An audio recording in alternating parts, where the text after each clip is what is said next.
Hello, everyone, and welcome to our webinar on the new FSSAI labeling regulations. We're going to be talking about what Indian food brands need to be aware of and what they're going to be doing next, and how exactly do you comply with some of these new and latest draft notifications and also regulations that the FSSAI has come up with. And that's going to be our title for today and what we're going to be discussing.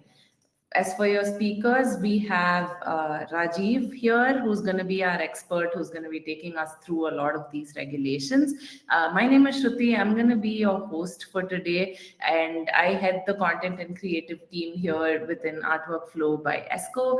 And what that essentially means is we have to create a lot of content around a lot of these latest regulations, not just for FSSAI, but from countries across the globe, and that's essentially what we do. So if you want to check that out, you can always visit the Artwork Flow website to have a better idea about these regulations. And with me here is Rajiv, and Rajiv is the head of our sales in APAC, and he's also an account manager who's worked with a lot of different Indian brands that have been going through regulatory shifts such as this one.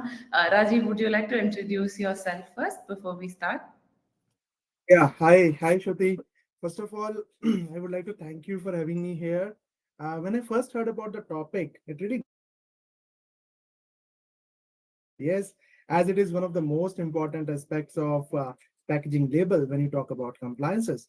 And FSI is playing a bigger role here with framing those regulatory guidelines which brands needs to follow. And I'm quite excited that we are going to talk about certain new things which are coming up, which are already being ineffective or in draft right now, but we will see the light of the day very soon. But first thing first, let me quickly introduce myself. My name is Rajiv. I lead sales for APAC region for Artwork Flow. I'm based out of Mumbai, originally from Punjab. Very few people know about it, but I started my career as a banker. And I wanted to pursue that journey, but somehow destiny has some other plans for me. And I ended up selling SaaS platforms for the last 8 years now. When I joined Artwork Flow, I learned a lot about packaging labels, like a lot of intricacies and complexities that goes into it. But the most complex process is to meet those compliances, those regulations that is being set by FSSI. And I think if you are a regulatory guy, then that means is my correct? Okay. So if you are a regulatory guy, that you need to be up to the mark for all the changes that are there because FSI guidelines are not static. It's dynamic, keeps on changing. And that's why we all are here to learn about the new things that are coming in, the new changes that are in force. And I'm quite excited to talk about some of these changes and share my insights here. And we're excited to hear what you have to say, Rajiv. I just have a quick question before we move on, considering it's also news to me that you actually started your career in banking. What do you think is more intense, banking or the packaging world? I think both domains have their own complexities. Like banking has to do a lot of to do a there are finances involved. But when you talk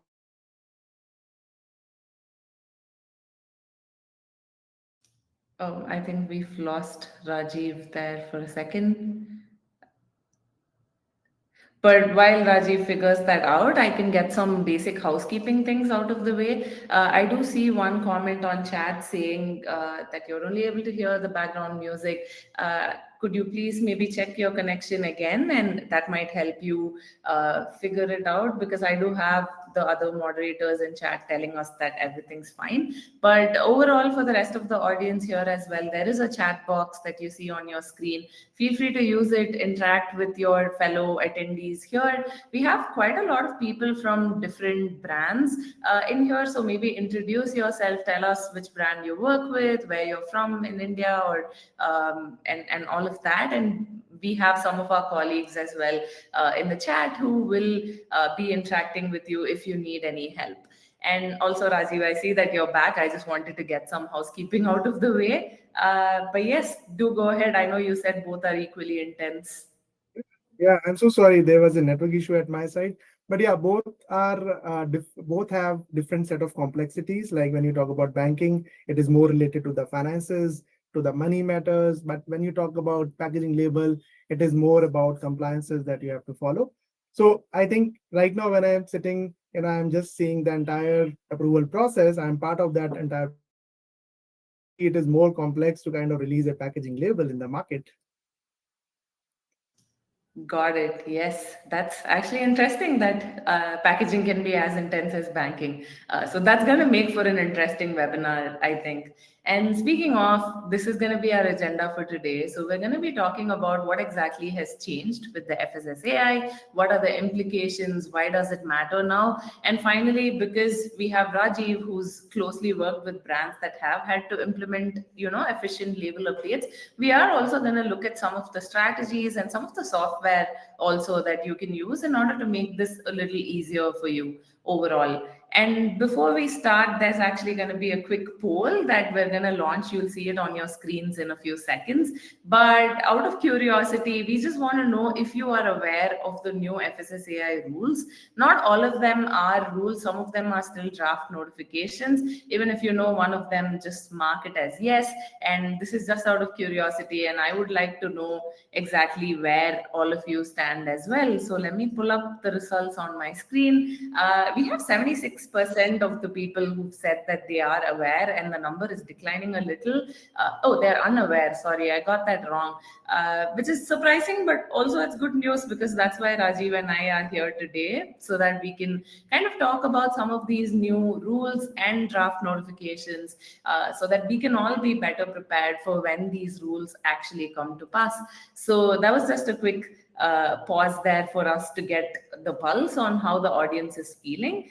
But in terms of new rules, we're going to quickly get into it with this one.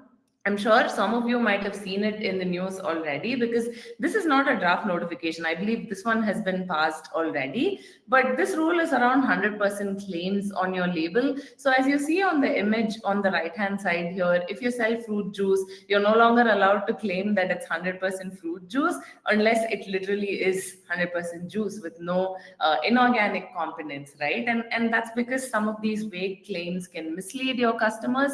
Rajiv, I wanted to pick your brains on this. What do you think this regulation is all about, and how do you think it's going to impact both brands and the consumers alike? Yeah, so let's take a step back and understand the entire system. So when we talk about a packaging label, it comprises of different stakeholders, that is going to review the label. That is the brand team, the marketing team, the regulatory affairs, the quality team, the legal team. All stakeholders have to review it, and every stakeholder has their own set of roles and responsibilities. So if I just look at the brand manager perspective, the brand manager has to comply with the internal brand guidelines. So the role of a brand manager is to bring consistency across different consumer touch points so that there is a connect with the consumer. And that is the role of a brand manager. When we talk about a marketing guy, the marketing guy has a role to play where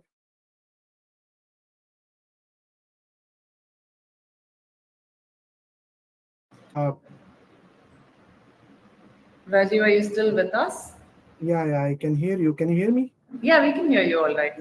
So then we have a marketing team, like the marketing guy who has the responsibility to bring more customers on the table. Like it's basically the pull strategy, so that more and more consumers can pick the product, buy the product, and that is where when you see 100% fruit juice, that's a catchy word. And as a consumer, I am more inclined to pick it up if it is 100%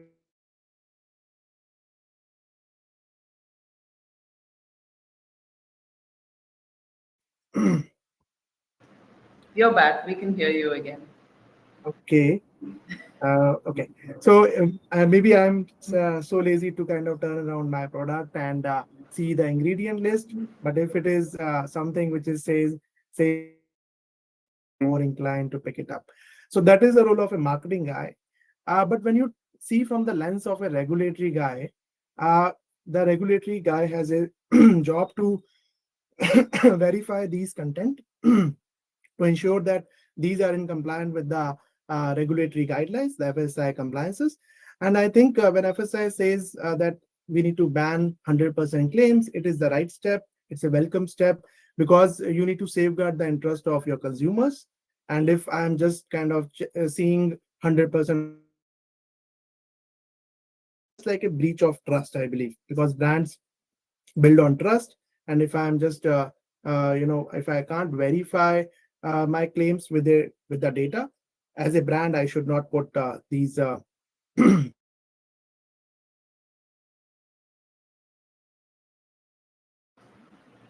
We've lost Rajiv again, but I think all of us got the crux of it, which is that claims like these can mislead consumers, and for consumer safety, we really need to safeguard the interest of the consumer. And this is actually a welcome regulation from the FSSAI as well, because we really need to start being more truthful to our consumers and make sure that we're not misleading them with any kind of vague claims.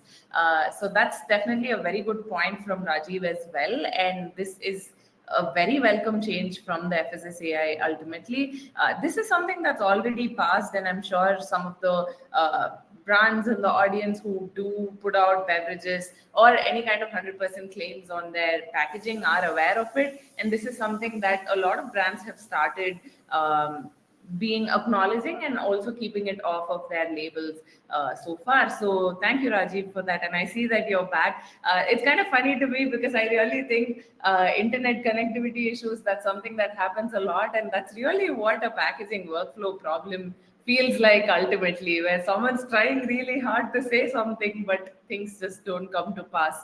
I don't know, just an observation from my end, but I'm glad we have you back.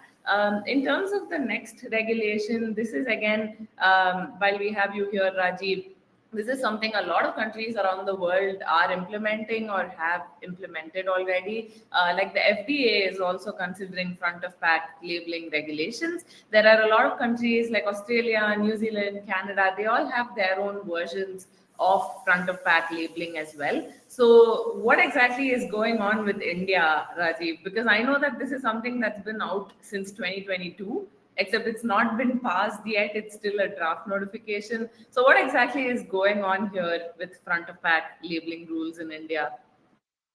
So I think it's an interesting fact, and you can relate with this when I say that let's look at our younger self. So when I was maybe 10 years back, when I was young, I pick up a particular packaging label based on certain brand names. If I wanted to pick a brand, or maybe the look and feel of the packaging label was good, or maybe I want a particular product, but I was lazy enough to kind of turn around and see what I'm consuming. But today, when I look at today's scenarios, I think the modern consumer is very aware of what they are consuming, and they wanted to understand what is the content in this particular product. But as I said, that sometimes the user is lazy or not aware of what they are picking up. So that's a right step towards the right direction, where FSI has released a new notification that says that you should have certain front of pack labeling, and it is also known as Indian nutrition rating. So you must have seen the 5-star, 4-star, 3-star ratings in electronic products like refrigerators or ACs, where you understand with a 5 rating, that means it is more energy efficient, or if it's a 1-star rating, it is less energy efficient. On the similar lines, FSI also come up with Indian nutrition rating, where if the rating is on the higher side, let's say if it's a 5-star product, that means that it is more healthier. But if it is a 1-star or a half star, then that means it is a junk food, right? And the regulation also says that you need to keep these star ratings beside your brand logo so that it is more visible to the consumer. So let's understand how this rating is calculated. So when we talk about this rating, obviously the question comes how brands can calculate the rating, and that's how FSI has come up with a definition of HFSS, which is basically high in fat, sugar, and salt. So if your product is more in terms of HFSS, that means it has low ratings. And if it has low in your fats, like in HFSS is lower side, then that means that rating would be higher. Now, this is something which is little vague. In fact, the information is not clear right now, and we are waiting for some of the more information, more clarity on HFSS. But let's understand the objective, why this regulation is coming up.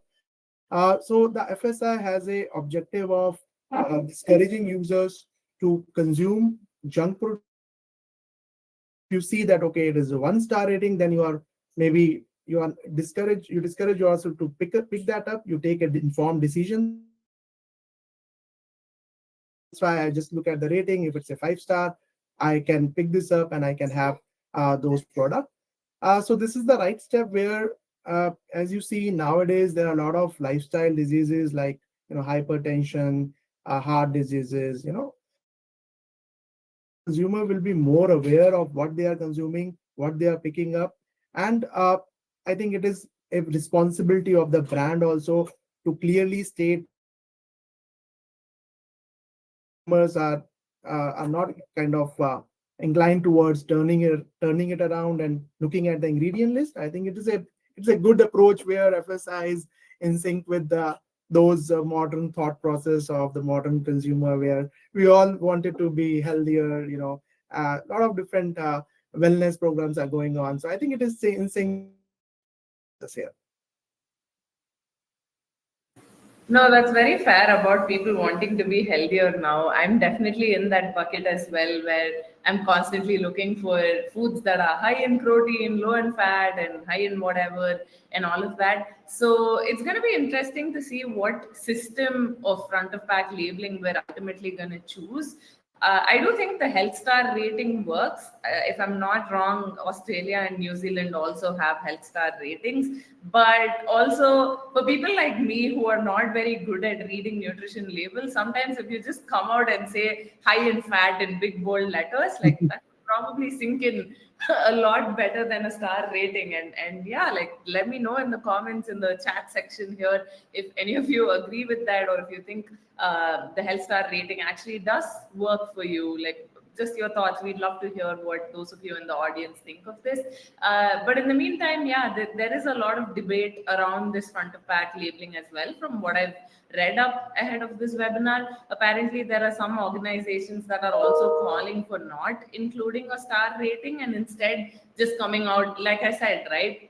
If you can come out and just declare if something is high in fat or low in sodium or high in sugar and whatnot, I do think that might help the average consumer a lot more overall. Um, I like Avinav's comment here. He likes the rating, but not really while having food. That's actually very true, especially with Indian food, because I don't think any of our foods are actually low in fat, like unless you try really hard. But let's face it, like it's not really good when there's not enough oil or ghee in it. But that's a conversation for another day.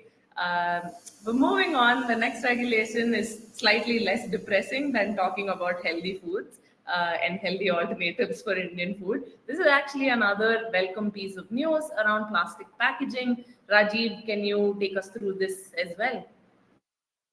So effective from this month, FSI has mandated that brands has to include certain informations on plastic packaging. That is your objective here is to ensure greater traceability and monitor the plastic waste. And if you are an importer or a producer or a brand owner, you need to specify these information either through a barcode or a QR code or product information brochure or unique identification number. So if you are someone who is doing it manually, checking all these things maybe manually, then it may be a nightmare if you miss out on these important declarations. But let's say if you're using a tool like Artwork Flow, where AI has your assistance and it can check all these elements, tells you whether it is there or not as a compliance report. So your life would be much more easier. Absolutely, and I'm sure there's more slides that you have on Artwork Flow as well, but that's towards the end. Before that, we just wanted to focus on some of the key notifications that have come out from FSSAI, especially in 2025. And the next one actually has to do with a lot of trending news that a lot of us might already be aware of. How many of you have heard of analog paneer? And I'm sure that's going to be most of the audience. Use the chat again, let us know. We're loving the interactions on the chat box here, so do that. But in the meantime, Rajiv, for you again, there's a lot of chatter about analog paneer and restaurants kind of using cost saving measures, by using this fake paneer, really. So I think both this and the next regulation that we're going to talk about covers some of these analog dairy products or milk products. So could you talk us through this? What exactly does this mean? What's this logo that we're seeing on the screen? Yeah, so I think we all must have heard about this fake paneer story. Like a lot of videos have been circulating on social media. And one day I was having a paneer makhni at home. My wife has made it. And I was just wondering whether it is a fake paneer or a real paneer that I'm having right now. So that is the kind of, stories that have been going rounds. But I think when we see at this particular slide, it's a very interesting topic to discuss.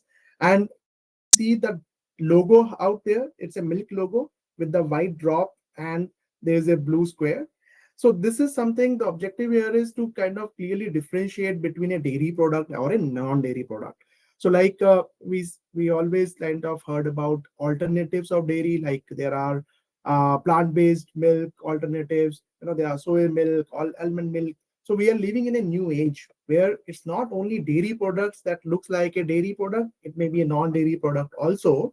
So that's how I think this is the right step towards bringing more transparency on the packaging label. So if you are picking up a product, you should know that, okay, this is a dairy product, and this is how you can understand, okay, what you are consuming. And there is a table also, if you can see, there are certain regulations around the size of the logo, which is basically as per the PDP area to make it more visible to the consumer.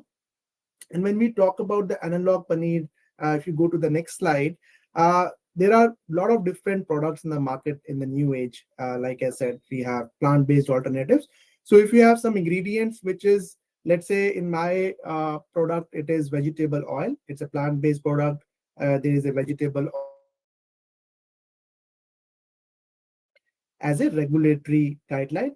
I need to kind of mention these things so that it would be more clear that what the consumer is consuming. That's actually a very good point about dairy analogs and making the consumer more aware of what they're consuming. I'm just going to read out one of the messages from chat, even though I know all of you can see it, where Mr. Abhinav says, logo for milk is a very good initiative by FSSAI. This actually helps. And that's very true. I think a lot of these regulations generally make me happy as a consumer, like outside of ESCO, outside of, any packaging related initiatives here. Just in general, as the end user, as the end customer, this makes me very happy because there is a lot of unregulated foods that get used, especially by like restaurants that and roadside eateries that we may not always be aware of.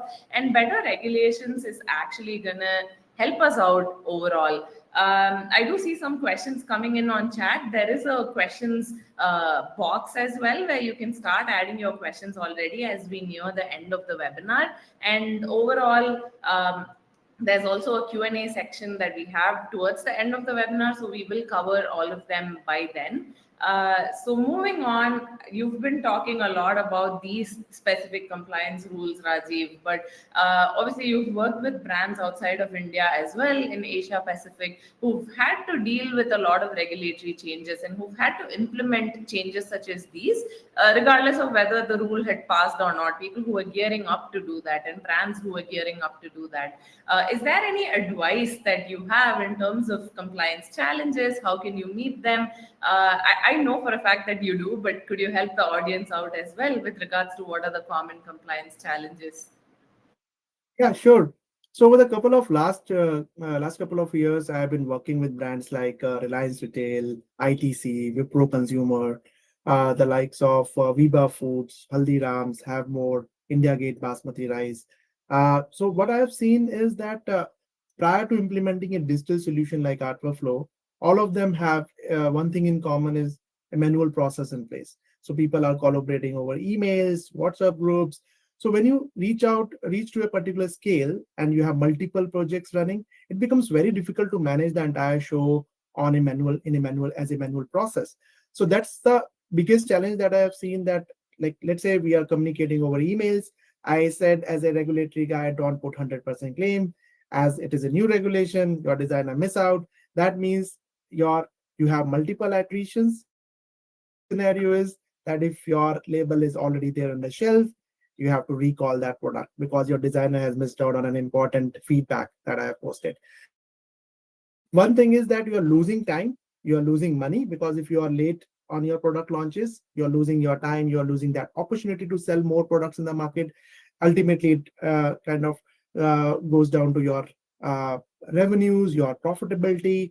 And the second aspect of it, that your labels may be non-compliant because everybody is working on silos. People are not aware what is working around, and you are. It's difficult to catch hold of things because there is no visibility, there is no dashboard, there is no analytics, and people sometimes don't understand that there is a new updated template that they need to use. There is new guidelines. Sometimes the interpretation of guidelines are difficult for some of the team members. So when you have a manual process, these things creeps in. But if you have a process, if you have a digital tool like Artwork Flow, things which would be much more easier, where the overall efficiency of the team members can be enhanced. You can move to the market faster with error-free labels, and you can generate more revenues out of it. That those are very good points, and ultimately, yes, compliance challenges they do eat into your margins, not meat. So that's actually a very fair point about the kind of issues that you can have if you are non-compliant. And speaking of issues, I know that you have a solution for it. This is actually going to take only 5 more minutes before we get to the Q&A section. But Rajiv, could you talk to us about Artwork Flow? You've already given us some hints so far into the webinar, but what exactly can Artwork Flow do? Can it help you comply with some of these new rules and regulations, and when these actually become rules and regulations? Absolutely. So Artwork Flow is a new age platform mitigate any kind of errors that may go into it. And you have a comply tool that helps you to meet those regulatory guidelines. As we are speaking about the regulatory guidelines, there are new regulations that come into effect. Comply can help you in terms of collaboration, in terms of proofing your assets, checking those elements which should be there in your label, and then organizing all your assets in one single place. And you have a lot of visibility when you talk about a dashboard or an analytics, which helps you to catch hold of things. You can nudge the user to move faster, enhance the overall team efficiency.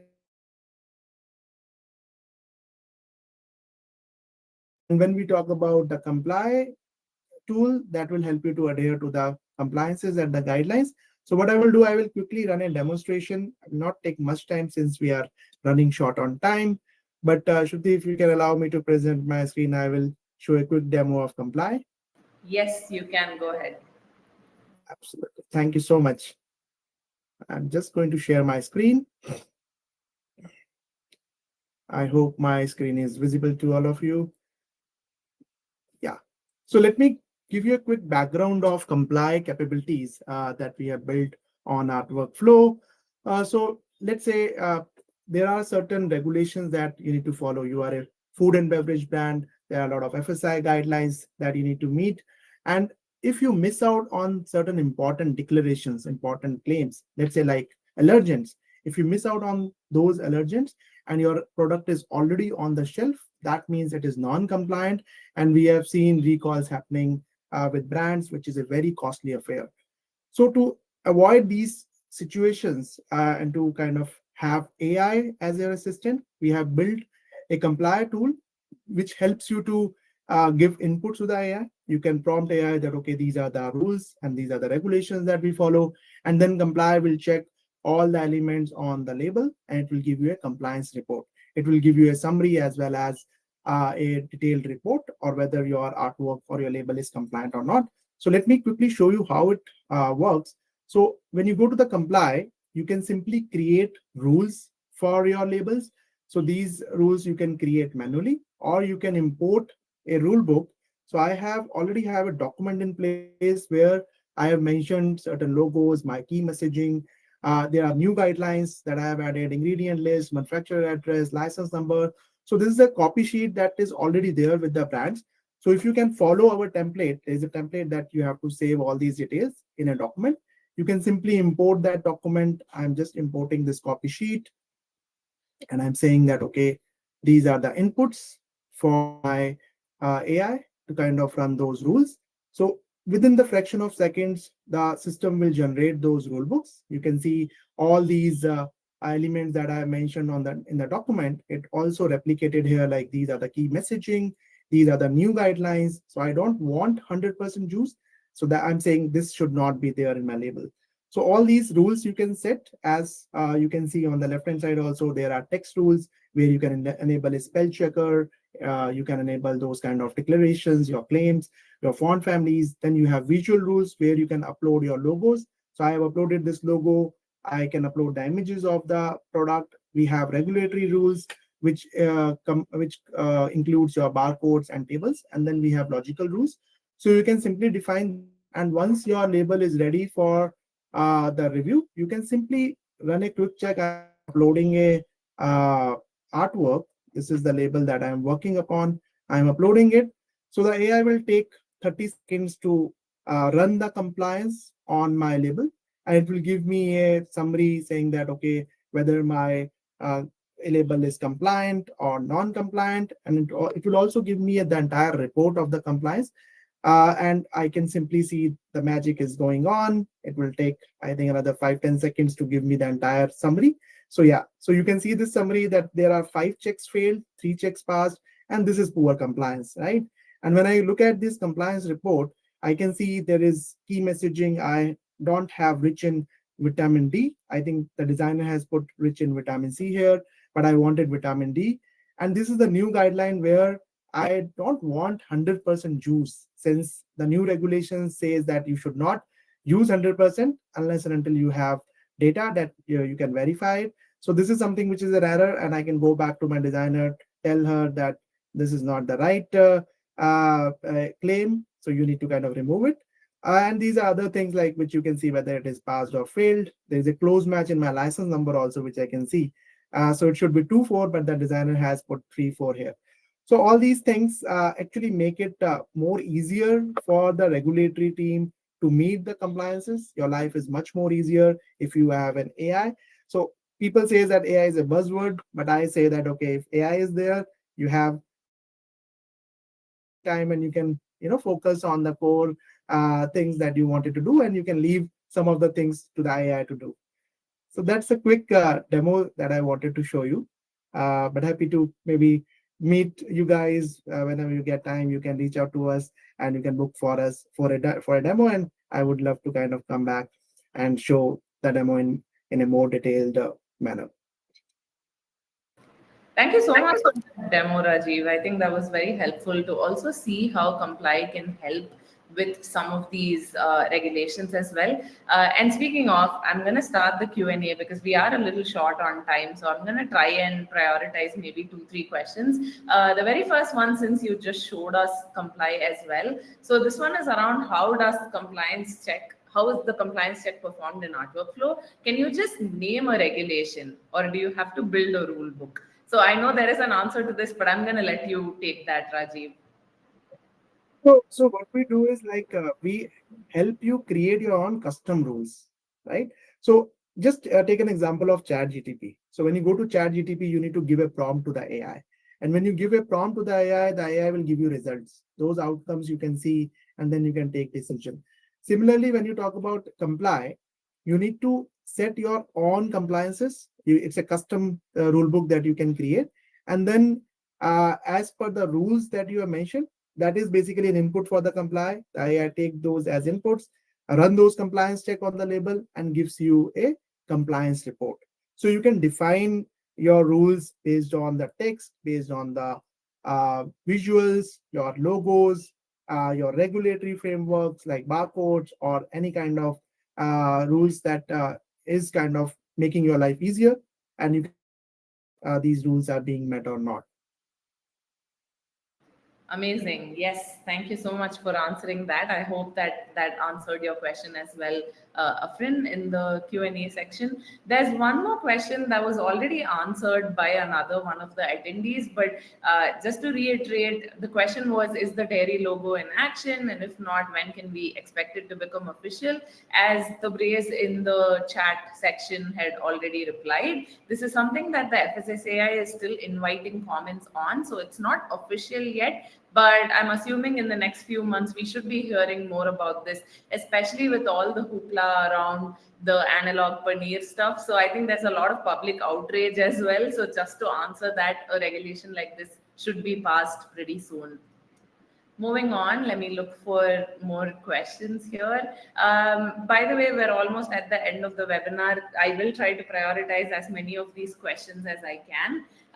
This one's very interesting, and I'm curious because I don't have the answer. So, Rajiv, do you know, is immunity booster a claim that I can still add to the pack? I would say the answer is both yes or no. So you need to ask yourself first. I think this is the term which is immunity booster. What is the meaning of this term? Okay, you need to ask whether the product that you are talking about has the ability to enhance the immunity to fight against an illness. And if you can back it up with scientific data, so when I say scientific data, it is really a very complex thing to do. So if you can do that, then the answer is yes. In my opinion, I can say that it is very difficult to prove it scientifically because it's a very broad term, right? So I would suggest, like in my opinion, you should not use immunity booster. Use something which is similar to that, have a less, like maybe less complexity, but it will give the right message to the consumer because ultimately the goal is to have more transparency in the entire process, and the user can understand what exactly they are consuming, and it will build trust. Actually, when you talk about writing the right content on the label, it will really bring a lot of trust on the table. And if you are for a long term in the market and everybody has that kind of vision, so I think that is up to you. How do you decide? So it's basically very subjective, but in my opinion, you should not use immunity booster as a claim. You should use certain other phrases which is more generic in nature, and you can also back it with a claim with the data. Got it. Perfect. Yeah, that's actually a very valid point as well. And I think this is a great question. It ties to the 100% regulation, but it's also not exactly that. But the vibes are still the same, if we can say that. Twinkle has a question here that's also interesting. I'm assuming this is about the comply software that you showed us. Can this be used for other regulations like legal metrology and Drug and Cosmetic Act? Absolutely. In fact, some of the brands are using it for different regulations. So when you talk about any of the countries, the geographies that you are working, maybe you are exporting some of the products also to a different country. So every geography has its own set of regulations, right? So that's why when you talk about comply, we build it in a way where you can custom build your rule books. And as per the inputs that you are giving to the AI will work its magic. It will show you that, okay, these are compliant or not compliant, giving you the entire compliance report. And that makes the life easier for the stakeholders in the approval process, and you have more compliant products going out in the market. Perfect. I'm going to feature Mr. Sandeep's question again and probably just answer it myself because we already just heard it from Rajiv. So the question is, can we use this software for other countries' regulations as well? Yes, you absolutely can. Because as Rajiv showed us, these are really customizable rule books. So as long as you know what the regulations and the guidelines are, you can just build out those rule books using the compliance software, and you're immediately going to know the compliance status as well. So I hope that answers the question. And I'm sorry I'm rushing a little. I just see a lot of really great questions and I want to feature them all, but this will be the last question unless someone can come up with something really out of the world that we really want to answer. Let's put it that way. Let's make it a game. So, final question, 100% keyword, can it still be used with sufficient supporting documents? You had answered this before, Rajiv, but could you take us through when you can actually use the 100% keyword? So if you can verify this claim that you have, let's say, let's take the example of the label that we were looking at, 100% juice, right? So if it is 100% juice, then nobody is stopping you to use 100% fruit juice because you have that data, the ingredients, everything is kind of in sync with the 100% claim. But if it is not, the supporting document is not there, and if it is not true, then these are catchy words sometimes. the marketing team has the inclination towards using it, so that people can be more attracting towards that product. But that drives the decision for the consumer to buy it, right? So if you are having the same product inside and you are claiming the same thing, nobody's stopping you to kind of put it over there, right? So you can do it till the time you have sufficient supporting documents, you can verify it. Yes, you can put 100% keyword as a claim. Awesome. Thank you so much, Rajiv. And I think you've patiently answered a lot of these questions. For the remaining questions that we've not addressed yet, we will be happy to send out an email after this webinar where we answer some of these questions. You can always feel free to connect with Rajiv as well if you want more one-on-one insights, or if you want to see if there are specific guidelines that you need to comply with. Rajiv can always give you a one-on-one look at how that exactly works with this software, and also not, like it's no, it's not very obligatory, so just feel free to attend. You can just have a general conversation. I don't know, Rajiv, if I'm speaking for you, but again, that's on the table as well, where Yeah. Rajiv is going to uh, help you out with this. Absolutely. Absolutely. I would love to have interactions with the audience. If somebody has any query, please feel free to reach out to me over LinkedIn, or you can kind of book a demonstration for us, go to our website, and we are happy to meet again. And I think that would be a very good session where we can understand your use cases, and we will tell you how the product like comply or art workflow as a whole, like we have a different modules under art workflow, can help you to kind of streamline your approval processes, have the digital processes in place to kind of have more compliances in the packaging label. So all these things I think we can discuss, and I would love to kind of participate on those interactions again. Awesome. So I did not speak for Rajiv. Overall, yes, definitely do reach out to Rajiv if you'd like to hear more about this. And thank you so much for being such a great audience. I think you guys were very interactive and engaging throughout, and we really definitely loved the Q&A section as well, where there was a lot of really good questions from the audience. So thank you so much to everyone who took time out of their busy schedules in order to attend this webinar. And thank you to you as well, Rajiv, for actually really dumbing down a lot of these regulations for people like us.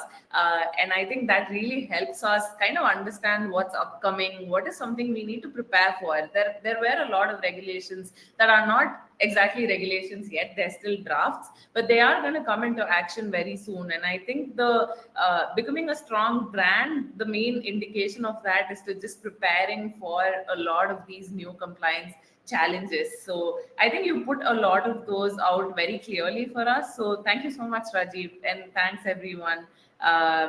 You can expect a recording of the webinar along with the slide deck soon in a follow-up email where you will get more details, and you can also get the chance to book a meeting with Rajiv if that's something that you're interested in. So thank you so much. Thank you so much. Thank you everyone for joining us. Have a great day. Good night.